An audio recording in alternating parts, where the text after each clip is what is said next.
Hi guys, இப்போ நம்ம என்ன பார்க்க போகிறோம்னா பைக்கோட மெயின்டெனன்ஸ் தான் பார்க்க போகிறோம். பைக்கோட மெயின்டெனன்ஸ் பார்த்தீங்கன்னா மொத்தம் நிறைய மெயின்டெனன்ஸ் இருக்குது. அது நம்ம எந்த பைக்கோட மெயின்டெனன்ஸ் பார்க்க போகிறோம்னா ராயல் என்ஃபீல்டு தான் பார்க்க போகிறோம். ஏன்னா நான் ராயல் என்ஃபீல்டு தான் வச்சுருக்கேன். ஸோ நம்ம அதோட மெயின்டெனன்ஸ் பார்ப்போம். ஃபஸ்ட்டு மெயின்டெனன்ஸ் பார்த்தீங்கன்னா நம்ம ஆயில் சர்வீஸ் ஒழுங்காக பண்ணணும். ரெண்டாவது மெயின்டெனன்ஸ் பார்த்தீங்கன்னா செயின் மெயின்டைன் பண்ணணும். மூணாவது மெயின்டைன் பார்த்தீங்கன்னா கலரு. அதுக்கப்புறம் நிறைய மெயின்டெனன்ஸ் போவோம். கிளச் பிளேட் மெயின்டைன் பண்ணுறது, கியர் ஷிஃப்ட் பண்ணுறது, மெயின்டைன் பண்ணுறது, இதெல்லாம் நிறைய மெயின்டைன் இருக்குது.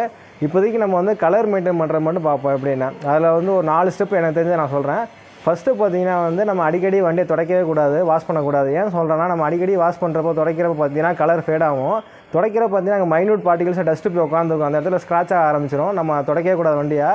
எப்போயாச்சும் நம்ம ரேராக துடைக்கணும். துடைக்கிறது பார்த்தீங்கன்னா பனியன் காற்றுலாம் துடைக்கணும். ஃபஸ்ட்டு பாயிண்ட்டாக பார்த்தாச்சு. இப்போ ரெண்டாவது பாயிண்ட் பார்த்தீங்கன்னா பைக் பாலிஷ். நம்ம கடையில் இருப்பாங்க பார்த்தீங்கன்னா 15 ரூபா 10 ரூபா ஒரு பாலிஷ் விற்பாங்க. அந்த பாலிஷ் நம்ம போடவே கூடாது. ஃபஸ்ட்டு மேஜர் இது பார்த்தீங்கன்னா அதுதான் ஒன்று, நம்ம அதை போடவே கூடாது. நீங்கள் எந்தளவுக்கு அதை யூஸ் பண்ணுறீங்களோ அந்தளவுக்கு உங்கள் கலர் கண்டிப்பாக ஃபேட் ஆகும். ஏன் நான் யூஸ் பண்ணியிருக்கேன். நம்ம கலர் ஃபேட் ஆகுது. நீங்கள் அந்த பாலிஷ் போட உங்களுக்கு டஸ்ட்டு போய் அப்படியே உட்காந்துருக்கும். டஸ்ட்டு போய் உட்காந்துருக்கும். மறுபடியும் நீங்கள் கிளாத் போட்டு துடைக்கிறப்ப அந்த இடத்துல ஸ்க்ராட்சாக ரெண்டு ஏதாச்சும் விழுவ ஆரம்பிக்கும். அதனால் நீங்கள் பாலிஷ் போடவே கூடாது. 2 ஸ்டெப் பார்த்தோம். 3ஆவது ஸ்டெப் பார்த்தீங்கன்னா பிபிஎஃப் எதுக்கு போடுறோம் பார்த்தீங்கன்னா நம்ம மெயின் ஸ்க்ராச்சஸ் சொல்லாமல் நம்ம தடுத்துடலாம். பிபிஎஃப் போடுறப்ப நான் என் வண்டி பிபிஎஃப் தான் போட்டிருக்கேன். ஸோ நீங்களும் பிபிஎஃப் போடுங்க. இது பார்த்தீங்கன்னா காஸ்ட் நான் போடுறப்ப 2500 வந்துச்சு. அண்ட் இதோட பார்த்தீங்கன்னா வாரண்டி கொடுப்பாங்க. இதுக்கு எனக்கு 6 மந்த் வாரண்டினா 6 மந்த் வாரண்டி நீங்கள் முடிஞ்சுன்னா அது கிழிச்சிடணும். அது இல்லைனா அதுவே உங்களுக்கு எல்லோயிஷ் கலரில் மாறிடும். பிபிஎஃப் போகிறப்போ உங்களுக்கு மெயின் ஸ்க்ராச்சஸ் அவாய்ட் பண்ணிடும். இதில் ஃபஸ்ட்டு நம்ம 3 ஸ்டெப் பார்த்துட்டோம். ஸ்டெப் 1 பார்த்தீங்கன்னா நம்ம வண்டியை துடைக்கவே கூடாது அடிக்கடி. 2ஆவது ஸ்டெப் பார்த்தீங்கன்னா பாலிஷ் போடக்கூடாது. 3ஆவது ஸ்டெப் பார்த்தீங்கன்னா பிபிஎஃப் கண்டிப்பாக போட்டே ஆகணும்.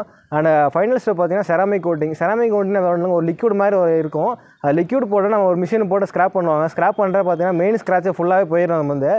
சின்ன சின்ன ஸ்க்ராட்சாகவும் கண்டிப்பாக செராமிக்கில் போயிடும். அப்போ நீங்கள் செராமிக் கோட்டிங் போட்டு அதுக்கப்புறம் நீங்கள் துடைக்கவே கூடாது. வண்டியை போட்டு அழுத்தி துடைச்சிங்கன்னா அது போயிடும். அது ஒரு பவுட்ரு மாதிரி நம்ம ஃபேஸ்க்கு எப்படி பவுடர் அடிக்கிறோமோ அதே மாதிரி தான் செராமிக் கோட்டிங்கிறது. நம்ம ஃபேஸுக்கு பவுடர் அடிச்சு அழுத்தி துடைச்சா பவுட்ரு போயிடும்ல, அதே மாதிரி தான் செராமிக் கோட்டிங். நீங்கள் லேசாக துடைக்கணும் செராமிக் கோட்டிங் போட்டுட்டு. அண்டு செராமிக் கோட்டிங்கு பார்த்தீங்கன்னா காஸ்ட்லி. நீங்கள் இயருக்கு 2 இயர்ஸ் ஒன்ஸ் 1 இயர் ஒன்ஸ் நீங்கள் போட்டுக்கலாம் செராமிக் கோட்டிங். செராமிக் கோட்டிங் பார்த்தீங்கன்னா ஸ்டார்டிங்கே 5000 ஆரம்பிக்குது. நீங்கள் இப்போ நம்ம 4 ஸ்டெப்பு அந்த பைக்கோட வீடியோ பார்த்தோம்னா கலர் மெயின்டெனன்ஸ் பண்ணுற வீடியோ. நீங்கள் கண்டிப்பாக பிபிஎஃப் போட்டிங்கன்னா ஒரு 70 to 75% நம்ம கலர் ஃபேட் ஆகாமல் பார்த்துக்கலாம். செராமிக் கோட்டிங் பார்த்தீங்கன்னா 90 to 95% நம்ம கலர் ஃபேட் ஆகாமல் பார்த்துக்கலாம். இந்த மாதிரி நிறைய பைக்கோட மெயின்டெனன்ஸ் வீடியோ போடுவோம். மேக்ஸிமம் ராயல் என்ஃபீல்டு பற்றி தான் நான் போடுவேன். என் சேனல் சப்ஸ்கிரைப் பண்ணி வச்சுக்கோங்க. அப்போ தான் நான் போடுற வீடியோ உங்களுக்கு எல்லாமே கிடைக்கும். மெயின்டெனன்ஸ் வீடியோ கிடைக்கும். தேங்க்யூ ஃபார் வாட்சிங் காய்ஸ்.